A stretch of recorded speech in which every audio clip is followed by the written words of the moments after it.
নমস্কাৰ। আজিৰ এই ভিডিঅ'টো জানো কৰ্কট ৰাশিৰ ব্যক্তিসকলৰ বাবে আগষ্টৰ মাহটো কেনেকুৱা যাব।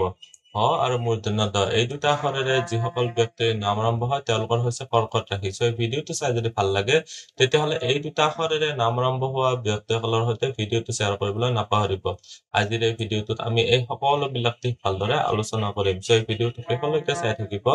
আপুনি যদি এতিয়ালৈকে মোৰ চেনেলটো ছাবস্ক্ৰাইব কৰা নাই তেতিয়াহ'লে ছাবস্ক্ৰাইব কৰি ল'ব আৰু ভৱিষ্যতে আপলোড কৰা ভিডিঅ'ৰ নটিফিকেশ্যন পাবৰ বাবে বেল আইকনটো অল চিলেক্ট কৰি দিব।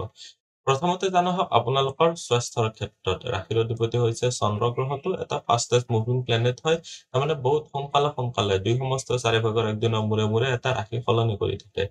ইয়াতে মই কাৰ দৃষ্টি আছে দেখুৱাই দিছো। ৰবিৰ স্থিতি আছে 16 তাৰিখলৈকে। 16 তাৰিখৰ পিছত ৰবি যাব দ্বিতীয় ঘৰত। আপোনালোকৰ ৰাশিৰ অধিপতি চন্দ্ৰ গ্ৰহটো আৰম্ভণিতে দ্বাদশস্থ হৈ আছে যদিও দুদিন পিছতে ইয়াতে আহি সোমাব। ইয়াতে মই দেখুৱাই দিছো এইটো ঘৰত ৰাহুৰ দৃষ্টি গোটেইটো মাহে আছে। এইটো ঘৰত অন্য কোনো গ্ৰহৰ গোটেইটো মাহ প্ৰভাৱ নাই। বৰ্তমান সময়ছোৱাত আপোনালোকৰ স্কিনজনিত প্ৰব্লেম হ'ব পাৰে। কিছুমান বস্তু আপোনালোকৰ যিবিলাক হজম নহয় তেনেকুৱা বস্তুৰ ফালৰ পৰাও অলপ প্ৰব্লেম ক্ৰিয়েট হ'ব পাৰে। এইখিনি সমস্যাত আপোনালোকে সাৱধান হ'ব লাগিব। ইয়াতে এতিয়া দেখুৱাই দিছো ৰোগৰ স্থানৰ অধিপতি হৈছে বৃহস্পতি আৰু আপোনালোকৰ ভাগ্যস্থানৰ অধিপতি হৈছে বৃহস্পতি গৈছে একাদশ ঘৰত। আপোনালোকৰ জন্ম কুণ্ডলীত যদি বৃহস্পতিৰ স্থিতি দুৰ্বল বা যদি মজবুত অৱস্থাত নাই বা পাপপীড়িত যদি হৈ আছে তেতিয়াহ'লে আপোনালোকৰ জণ্ডিছ বা মধুমেহজনিত প্ৰব্লেম হ'ব পাৰে, মানে ডায়েবেটিছজনিত প্ৰব্লেম হ'ব পাৰে। এইখিনি সময়ছোৱাত লিভাৰ সম্বন্ধীয় প্ৰব্লেম বিশেষকে হোৱাৰ সম্ভাৱনাটো বেছি দেখা গৈছে। বাকী কেইটা বাৰু বাদেই দিলো, লিভাৰৰ কমপ্লেইন অহাটো এইখিনি সময়ছোৱাত খুব স্বাভাৱিক। এতিয়া জানো আপোনালোকৰ উপাৰ্জন আৰু ধন সঞ্চয়ৰ ক্ষেত্ৰত। উপাৰ্জনৰ ঘৰত দেখিবলৈ পাৰিছে মংগল আৰু বৃহস্পতিৰ যুতি আছে। এইটো এটা অতিশয় ভাল স্থিতি। এই যুতিটোৰ কাৰণে তাৰমানে মংগল গ্ৰহটো ইয়াতে 26 আগষ্ট তাৰিখলৈকে থাকিব, বৃহস্পতি গোটেইটো মাহে থাকিব। বৃহস্পতি যিহেতু ভাগ্যস্থানৰ অধিপতি হয়, আপোনালোকৰ ইয়াতে একাদশ ঘৰত মানে ইচ্ছাপূৰ্তিৰ ঘৰত গৈছে। ইচ্ছাপূৰ্তিৰ কাৰণে ভাল হ'ল। আপোনালোকে ইনকামৰ ক্ষেত্ৰত বা আপোনালোকে কৰ্মস্থানৰ পদোন্নতিৰ ক্ষেত্ৰত যদি মাথা মাৰি আছে তেতিয়াহ'লে এইটো আপোনালোকৰ কাৰণে অধিক ভাল হ'ব। এতিয়া ছেভিংছৰ ঘৰৰ ক্ষেত্ৰত চালে, ছেভিংছ বা ধন সঞ্চয়ৰ ক্ষেত্ৰত চালে, ছেভিংছৰ ঘৰৰ মালিক হৈছে আপোনালোকৰ কাৰণে ৰবি। ইয়াতে আৰম্ভণিতে আছে 16 তাৰিখলৈকে। 16 তাৰিখৰ পিছত ৰবি ইয়াতে যাব। ৰবি তেতিয়া ধনস্থানস্থ হ'ব। তেতিয়া আপোনালোকৰ কাৰণে আৰু ধন সঞ্চয়ৰ ক্ষেত্ৰত বা ছেভিংছত বৃদ্ধিৰ ক্ষেত্ৰত আপোনালোকৰ ভাল হ'ব। উপাৰ্জনতো বৃদ্ধি হ'ব। 16 তাৰিখৰ পিছৰ পৰা বেছি ভাল দেখা গৈছে। 25 আগষ্ট তাৰিখৰ পিছত শুক্ৰ গ্ৰহটো ইয়াৰ পৰা আগুৱাই যাব। বুধ গ্ৰহটো ইয়াৰ পৰা আকৌ ইয়াতে বক্ৰী হৈ আহি ইয়াতে সোমাব। বাৰু বুধৰ ক্ষেত্ৰতো বাৰু কৈয়ে নাথাকো। 25 আগষ্ট তাৰিখলৈকে আপোনালোকে যদি প্ৰপাৰ্টি ৰিলেটেড কিবা যদি ব্যৱসায় কৰি আছে আপোনালোকৰ কাৰণে যথেষ্টখিনিয়ে ভাল ফল পাব পাৰিব। ইয়াতে এতিয়া দেখুৱাই দিছো আপোনালোকৰ চৰকাৰী চাকৰি বা ব্যৱসায়ৰ ক্ষেত্ৰত।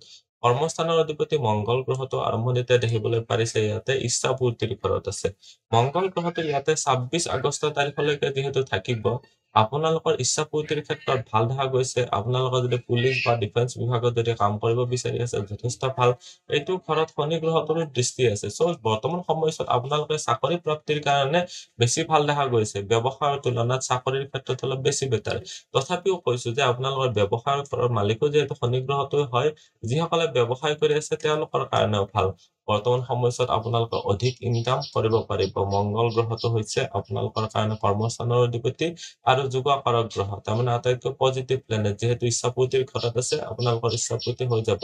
প্ৰাইভেট চেক্টৰত চাকৰি কৰি থকা সকলৰ বাবে বেছি ভাল নিউজ।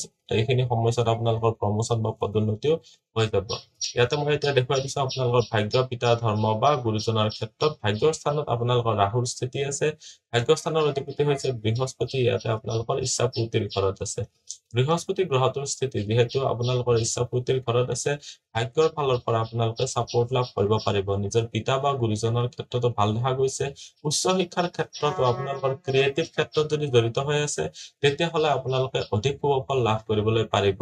ইয়াতে এতিয়া দেখুৱাই দিছো আপোনালোকৰ বৃহস্পতি গ্ৰহটোৰ স্থিতি যিহেতু মজবুত অৱস্থাত আছে, ধাৰ্মিক কৰ্মিক ক্ষেত্ৰত জড়িত হলেও আপোনালোকৰ ভাল দেখা গৈছে। ভাগ্যৰ চাপোৰ্ট পাব পাৰিব। এইটো ঘৰত ৰাহুৰ স্থিতি আছে যদিও অলপৰ কাৰণে বস্তুবিলাক কিবা কিবি মিছ হৈ যাব পাৰে, কিন্তু আপোনালোকে চিন্তা নকৰিব। এতিয়া জানো প্ৰেম প্ৰসংগ বা বিবাহৰ ক্ষেত্ৰত লাভ ৰিলেশ্যনশ্বিপৰ ঘৰত ৰাহুৰ দৃষ্টি আছে, মংগলৰ দৃষ্টি আছে আৰু বৃহস্পতিৰো দৃষ্টি আছে। মংগলৰ গোটেইটো মাহ বাৰু দৃষ্টি নাই, মংগল গ্ৰহটোৰ 26 আগষ্ট তাৰিখলৈকে আপোনালোকৰ লাভ ৰিলেশ্যনশ্বিপৰ ঘৰত দৃষ্টি দি আছে।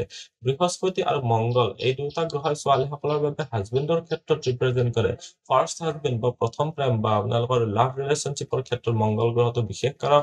ছোৱালীসকলৰ কাৰণে বৃহস্পতি গ্ৰহটো হৈছে হাজবেণ্ডৰ কাৰক। মংগল গ্ৰহটো আপোনালোকৰ প্ৰেম বা আপোনালোকে যাৰ সৈতে মানে ধৰি লওক লাভ ৰিলেশ্যনশ্বিপত মানে কানেকশ্যনত আহে তেওঁলোকৰ কাৰণেও মানে মংগল গ্ৰহটো এটা প্ৰভাৱী গ্ৰহ হৈ যায়।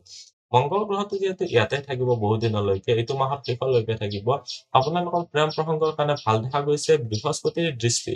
যিহেতু আপোনালোকৰ ইয়াতে প্ৰেম প্ৰসংগৰ স্থানতো আছে, বিবাহৰ স্থানতো আছে, চ' বৈবাহিক জীৱনৰ ক্ষেত্ৰত ভাল দেখা গৈছে। সুখ ভোগ বা আপোনালোকৰ ঘূৰা ফুৰাৰ ক্ষেত্ৰতে হওক ভাল দেখা গৈছে। আপোনালোকৰ এইখিনি সময়ছোৱা এইটো মাহ মোটামুটি ভাল দেখা গৈছে। কিন্তু ধৰি লওক ছোৱালীসকলৰ বাবে কৈছো হাজবেণ্ডৰ ফেমিলি স্থান বৰ এটা ভাল নহব। এইখিনি সময়ছোৱাত আপোনালোকৰ বাক বিতণ্ডাও হ'ব পাৰে। বৈবাহিক জীৱনত হাজবেণ্ডৰ সৈতে ভালে চলি থাকিব, আপোনালোকে ইমান টেনচন ল'বলগীয়া নহয়। কেতুৰ স্থিতি থকাৰ কাৰণেও মানে কেতুৰ দৃষ্টি থকাৰ কাৰণেও কিছুমান সাময়িকভাৱে আপোনালোকৰ বিৰক্তি ভাৱ আহিব পাৰে। চ' অলপ মানে ধৈৰ্য ধৰি চলিব। সাধাৰণ শিক্ষা আৰু উচ্চ শিক্ষাৰ ক্ষেত্ৰত চালে সাধাৰণ শিক্ষাৰ স্থানত অধিপতি হৈছে শুক্ৰ গ্ৰহটো, আৰু শুক্ৰ গ্ৰহটো আৰম্ভণিতে ইয়াতে আছে। শুক্ৰ গ্ৰহটো ইয়াতে আগষ্টৰ 25 তাৰিখলৈকে আছে। 25 তাৰিখৰ পিছত শুক্ৰ গ্ৰহটো আপোনালোকৰ ইয়াতে আহিব। চ' 25 তাৰিখলৈকে যথেষ্ট ভাল দেখা গৈছে। ঘৰুৱা চাপোৰ্ট পাব পাৰিব, পঢ়া শুনাৰ ক্ষেত্ৰত আপোনালোকে ভাল এটা ৰিজাল্ট কৰিবলৈ পাৰিব। ইয়াতে এতিয়া দেখুৱাই দিছো আপোনালোকৰ উচ্চ শিক্ষাৰ ক্ষেত্ৰত উচ্চ শিক্ষাৰ স্থানৰ অধিপতি মংগল গ্ৰহটোৰ যিহেতু ইয়াতে দৃষ্টি আছে আৰু বৃহস্পতি গ্ৰহটোৰ গোটেইটো মাহে যিহেতু দৃষ্টি আছে, উচ্চ শিক্ষাৰ ক্ষেত্ৰতো যথেষ্ট ভাল। এইটো মাহ মোটামুটি চাবলৈ গ'লে আপোনালোকৰ পঢ়া শুনাৰ ক্ষেত্ৰত বিশেষভাৱে ভাল দেখা গৈছে। পাকস্থলীজনিত অকণমান কমপ্লেইন আহিব পাৰে, আপোনালোকৰ হজম শক্তিটো অলপ দুৰ্বল হ'ব পাৰে। এইখিনি সমস্যাত অলপ সাৱধান হ'ব লাগিব। সাধাৰণ শিক্ষা আৰু উচ্চ শিক্ষা দুয়োটাৰ ক্ষেত্ৰতে ভালে দেখা গৈছে। অলপ মেহনত কৰিব লাগিব, অলপ কষ্ট কৰিব লাগিব। আজিৰ এই ভিডিঅ'টোত কৰ্কট ৰাশিৰ ব্যক্তিসকলৰ বাবে আগষ্ট মাহটো কেনেকুৱা যাব গোটেইখিনিয়ে জানিলো। ভিডিঅ'টো চাই কেনেকুৱা লাগিলে কমেণ্টত নিশ্চয় জনাব। আপুনিও যদি আপোনাৰ বিষয়ে জানিব বিচাৰে তেতিয়াহ'লে হোৱাটছএপত কণ্টেক্ট কৰিব পাৰে। ধন্যবাদ। এইটো ভিডিঅ'ত আগবঢ়োৱা জ্ঞানখিনিৰ পৰা যদি আনৰো উপকাৰ হ'ব ভাবে তেনেহ'লে বন্ধুবৰ্গ, আত্মীয় স্বজন আৰু চিনাকি মানুহৰ সৈতে শ্বেয়াৰো কৰিব। আপোনালোকে নেক্সট ভিডিঅ' কিহৰ ওপৰত চাব বিচাৰে কমেণ্টত জনাব। ধন্যবাদ।